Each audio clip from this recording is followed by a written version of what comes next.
আজকে বানাবো কুলের আচার।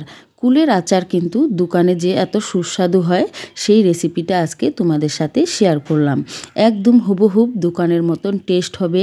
ছোটোবেলায় যে আচারগুলো স্কুল যাওয়ার সময় কিনে খেতাম সেই আচারগুলো কিন্তু মন ভরতো না, কিন্তু মুখে স্বাদটা লেগে থাকতো। সেই স্বাদ ফিরিয়ে আনার জন্য আবারও তোমাদের সাথে শেয়ার করে ফেললাম কুলের আচার।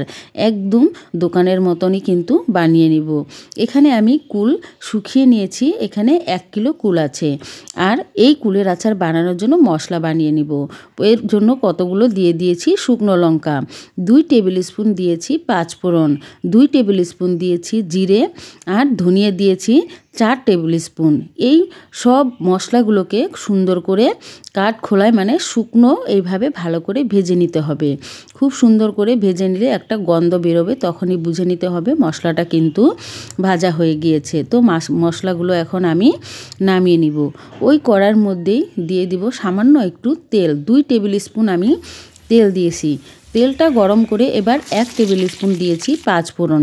ফোড়ন দিয়ে এবার কুলগুলো দিয়ে দিচ্ছি। এখানে দেখো কুলটা কিন্তু খুব সুন্দর করে শুকিয়ে নিয়েছি, আর এই রকম কুলগুলো দিয়ে আচার কিন্তু ভীষণই ভালো হয়। তো খুব সুন্দর করে এবার নেড়ে নিব। 2 মিনিটের মতন এইভাবে ভালো করে ভেজে নিতে হবে। বন্ধুরা, তোমরা যদি নতুন হয়ে থাকো চ্যানেলটা সাবস্ক্রাইব করে দিও, আর পাশে থাকা বেল আইকনে প্রেস করে রাখো, তাহলে নিত্য নতুন ভিডিওগুলোর নোটিফিকেশন কিন্তু পৌঁছে যাবে সবার আগে তোমাদের কাছে। এইভাবে কুলগুলো ভেজে তারপরে এখানে দিয়ে দিলাম আমি বড় গ্লাস দিয়ে 1 গ্লাস জল, যাতে কুলটা সেদ্ধ হয়। তো এইভাবে নেড়ে চেড়ে এবার ঢেকে দিব।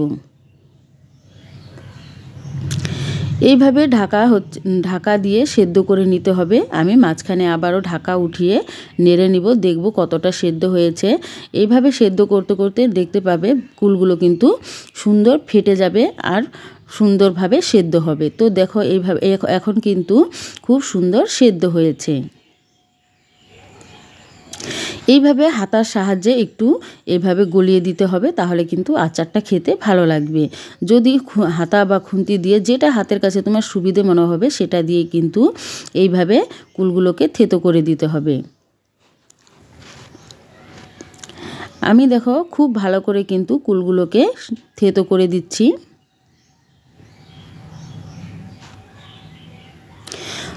তো দেখো সম্পূর্ণ কিন্তু থেতো করা হয়ে গিয়েছে। এবার 1 কিলো কুলের জন্য 1/2 কিলো চিনি লাগবে, আর চিনির পরিমাণটা তোমরা দিবে তোমাদের কুলের টকের ওপর নির্ভর করে, কতটা টক হবে সেই হিসেবে। যদি কুলগুলোর মানে খুব একটা বেশি টক না হয়, তাহলে কিন্তু 1/2 কিলো চিনিতেই কিন্তু খুব সুন্দর আচার তৈরি হবে। আর যদি টকটা আরও বেশি হয়, তাহলে চিনির পরিমাণটা আরেকটু বাড়িয়ে দেবে। তো আমি একবারে কিন্তু চিনিগুলো দেইনি, অল্প অল্প করে চিনি দিয়ে ভালো করে তারপর কিন্তু ভেজে নিয়েছি। এবার এখানে আমি বিট নুন দিয়েছি, বিট নুন দিয়ে দিলাম 1 টেবিল স্পুন। বিট নুন দিয়ে আবারও ভালো করে নেড়ে নিচ্ছি।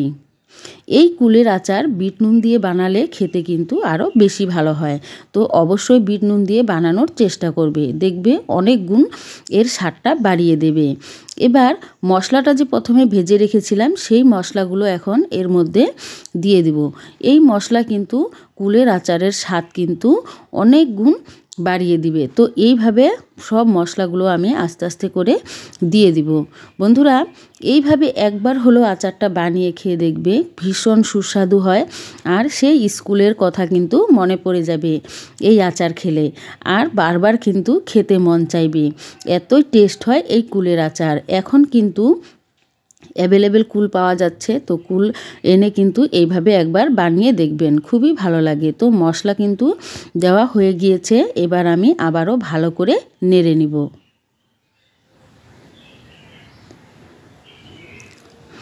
আচার কিন্তু প্রায় আমার কমপ্লিট হয়ে এসেছে, আর কিছুক্ষণ নেড়ে চেড়ে নিলেই কিন্তু তৈরি হয়ে যাবে।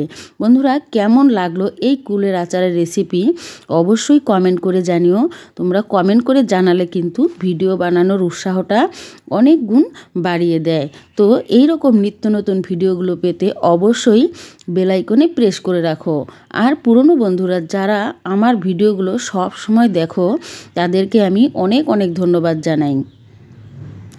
আচার কিন্তু তৈরি হয়ে গিয়েছে। একটা বাটির মধ্যে দেখো আমি নামিয়ে নিচ্ছি, আর ঠান্ডা হতে দিবে, তারপরে কিন্তু এই আচারের স্বাদটা কিন্তু বেশি ভালো হবে। তো এইভাবে দেখো অবশ্যই আচারটা বানিয়ে খেয়ে দেখবে। তো দেখো আচারটা কিন্তু আমি বাটিতে রেডি করে নিয়েছি।